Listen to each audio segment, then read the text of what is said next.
우리가 함께 읽은 시편 49편도 이제 고라의 자손의 시가 진행되고 있는 부분입니다.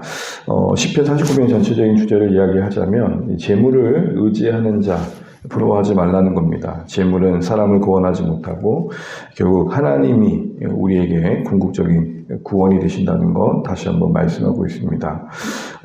그런 의미에서 시편 49편은 지혜의 시라 할 수 있을 것 같습니다. 그래서 오늘 이 49편을 어제 48편과 연결시켜 본다면 48편 마지막에 이랬지 않습니까? 하나님은 영원히 우리의 하나님이시니 그가 우리 죽을 때까지 인도하시리로다. 죽을 때까지라는 것은 죽음 넘어서까지였죠. 우리 평생의 그 영혼의 인도자가 되신 하나님을 고백했습니다. 그렇다면 그 고백을 따라서 하는 게 뭔가? 라는 어떤 면에 실천편이 49편이라 할 수 있을 것입니다. 1절부터 4절까지 보게 되면 오늘 시인은 고라 자손은 사람들을 주목시키고 있습니다. 뭇백성들아 기천을 빈부하고 막노하고 다 내가 지금 말하는 지혜에 귀를 기울여야 될 것이다 라는 것이죠. 가난한 자든 부한 자든 높은 자든 낮은 자든 인생이라면 이 진리에 귀를 기울여야 될 것이다 라는 겁니다. 바꿔 말하면 이 진리를 몰라도 되는 인생은 없다. 다 알아야 된다라는 겁니다. 그러면서 하는 이야기가 뭡니까? 먼저 5절의 이야기를 합니다. 5절 같이 한번 읽어볼까요? 제약이 나를 따라다니며 나를 에워싸는 환난의 날을 내가 어찌 두려워하랴. 어떤 상황 하나를 나누고 있는데요. 이 상황은 지금 시인이 고라 자손이 어떤 환난의 날을 지금 겪고 있습니다. 그 환난의 날은 바로 제약이 자신을 따라다니고 에워싸는 건데, 이때 제약이라는 것은 재물의 그 많음을 의지해서 그 가진 힘을 가지고 의로운 자들을 괴롭히는 자들을 할 수 있습니다. 재물이 있고 힘이 있어서 그 권한을 가지고 의로운 자들을 힘들게 하는 사람들, 소위 이제 악인이라고 할 수 있겠죠. 그 악인이 자신을 둘러싸고 괴롭게 하는 그 환난 날에 나는 그걸 그렇게 두려워하지 않겠다라고 이야기를 합니다. 왜냐하면 그 다음에 이제 6절 이후부터 나오죠. 6절 보시게 되면 그 재물을 의지하고 부유함을 자랑하는 자, 그들이 아무리 자신을 둘러싼다 할지라도 내가 그들을 두려워하지 않을 것은 그들이 가지고 있는 재물이라는 것이 궁극적으로 그렇게 힘이 없다라고 이야기를 하고 있는 겁니다. 특별히 죽음에서 그들이 가지고 있는 재물은 무력할 수밖에 없다라고 말을 합니다. 9절 보십시오. 10절 보십시오.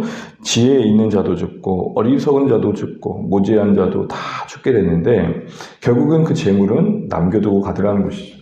아무리 이 땅에서 큰 재물을 갖고 있더라도 그 소유를 가지고자 하는 자는 없다라는 겁니다. 그리고 그 재물이 그의 죽음을 그 죽음에서 건지게 하지 못한다는 겁니다.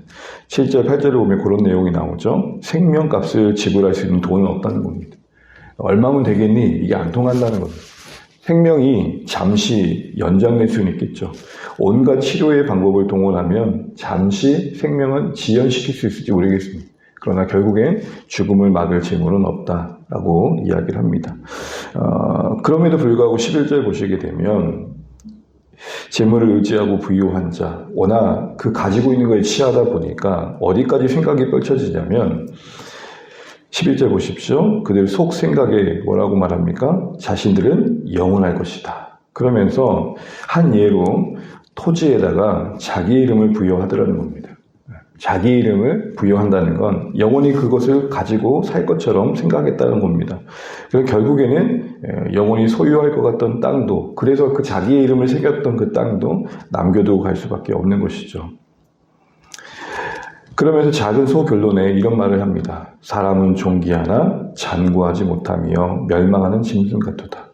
하나님의 형상이라는 면에서 사람은 참 존귀하지만 그 어리석음과 미련함이 뭐냐면 그 존귀한 인생이 하나님의 형상으로서 존재할 때 그 빛을 발할 텐데 그 하나님을 잃어버리고 하나님과 무관하게 살고 재물을 의지하며 살다가 결국은 죽을 줄 모르고 그날이 마치 영원할 것처럼 사는 것은 정말 멸망하는 짐승보다 못한 어리석음이다 이야기를 하는 겁니다.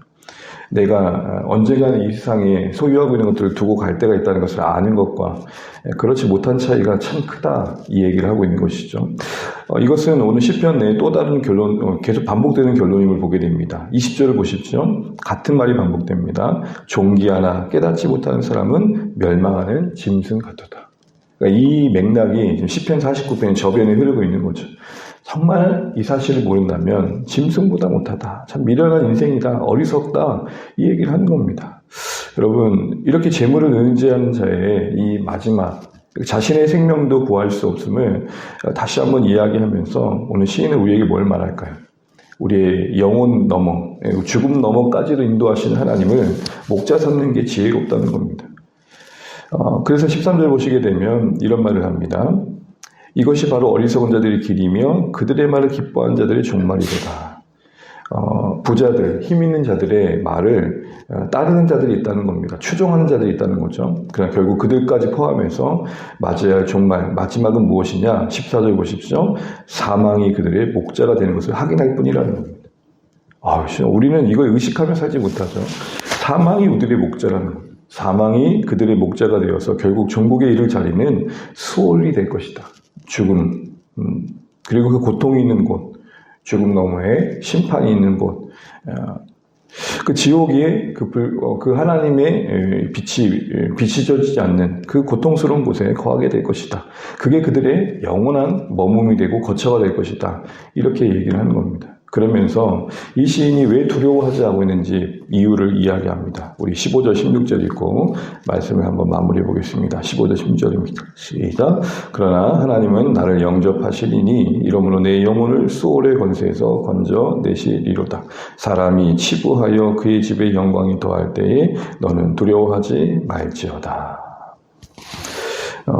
예전이나 지금이나 부가 있다는 건 힘이 있는 것이고 그 힘을 가지고 자신의 욕망을 이루고 또 악한 자를 괴롭히는 일들은 늘 있었던 일입니다. 근데 그런 권세자들, 힘 있는 자들, 물질에 의존해서 자신이 모든 것을 다 가진 것처럼 또 영원할 것처럼 말하는 자들을 두려워하지 말라 이야기하면서 시는 뭘 이야기합니까?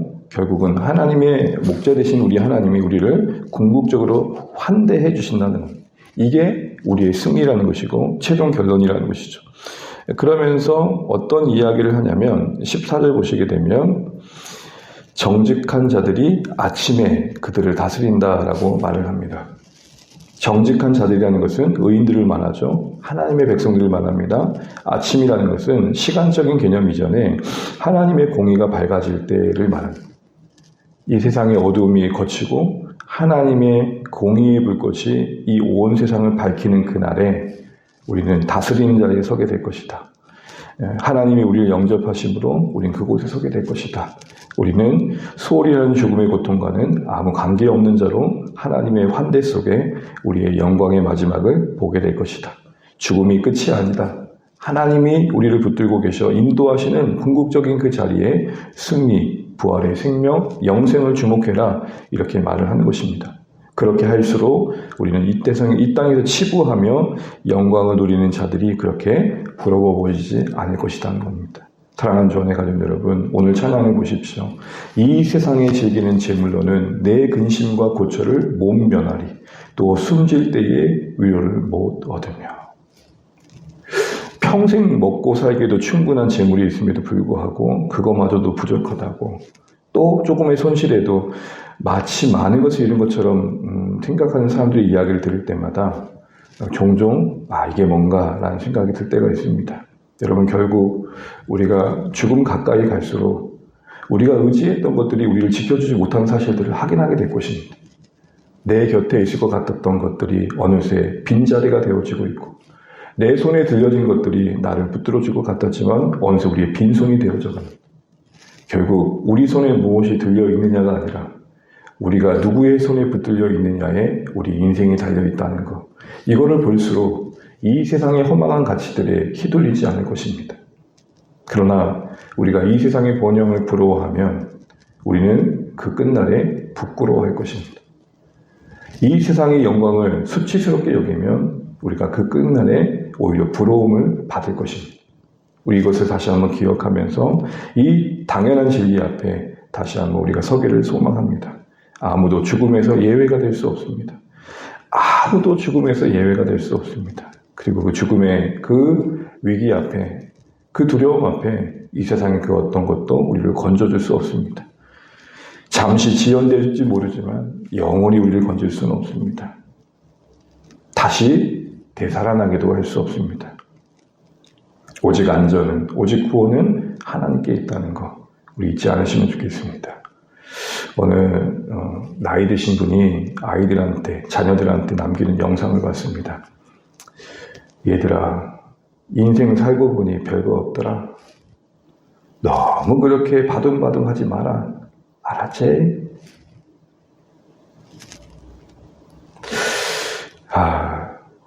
신앙이 우리가 이 땅에 살아간다는 게 무엇을 구하고 있느냐가 참 중요한 것 같습니다. 신앙마저도 이 땅에 시선을 둘수록 욕망의 도구가 되는 건 예외가 없습니다. 그것이 아무리 하나님 나라를 위한다 해도. 여러분, 한순간 아닙니까? 가끔 사고가 날 만한 상황을 지나고 나면 다들 이렇게 말합니다. 야, 진짜 한순간이다. 한순간이다. 우린 늘 그걸 연습합니다. 여러분 어제도 연습하셨을 겁니다. 눈을 감고 잠시 뒤척이긴 했겠지만 어느새 잠들어 깰 때야 눈을 뜹니다. 우리 다 그렇게 갈 겁니다. 우리 다 그렇게 이 세상과 이별할 겁니다. 문제는 뭐냐? 그 끝날에 우리가 보게 될 것이 무엇이냐가 중요하다는 것이죠. 재물이 불필요하다는 게 아닙니다. 이 땅에 살아가는 동안 어떻게 재물이 없이 살 수 있겠습니까? 그러나 그게 우리를 책임져 줄 것처럼, 그게 우리의 모든 것이 될 것처럼 생각하는 것 자체가 기만이요, 어리석음이요, 미련합니다. 이렇게 말하는 것입니다. 사랑하는 주안의 가족 여러분, 하나님의 아침이 올 것입니다. 하나님의 아침이 올 것입니다. 그 아침에 영광의 하나님이 이 땅에 악을 드러내시고 공의의 불꽃으로 우리의 신자로서 사는 동안 겪었던 애통함을 드러내 주실 때 그 위로가 있을 것입니다. 하나님의 아침이 있다는 것, 이 하나님의 아침에 우리가 서게 될 영광이 있다는 것, 이 어두운 세상 속에 이 소망이 없다면 어찌 살 수 있겠습니까? 사랑하는 주안의 가족 여러분, 우리는 이 장구하지 못한 이 인생 속에서 멸망하는 짐승과 같이 어리석지 않아야겠습니다. 오늘 주시는 교훈처럼 하나님이 우리의 인생의 궁극적인 목자가 되어주셔서 우리를 수월에서 건지시고 그 환대해 주심으로 이를 그 영광의 자리를 소망하시면서 이 땅에 잠시 허락받은 부를 가지고 마치 영원한 권한을 얻은 것처럼 살아가는 사람들의 허망함을 보면서 오히려 긍휼히 여기고 우리의 갈 길을 묵묵히 갈 수 있는 삶이 되시길 바랍니다.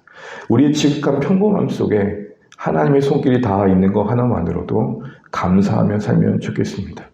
잘 사는 것 그 이상으로 편안하시면 좋겠습니다. 목표하고 바라는 바를 이루십시오. 그러나 그것이 없다 해서 우리 인생이 불행하다는 생각도 하지 마십시오. 그냥 하루하루 사는 겁니다.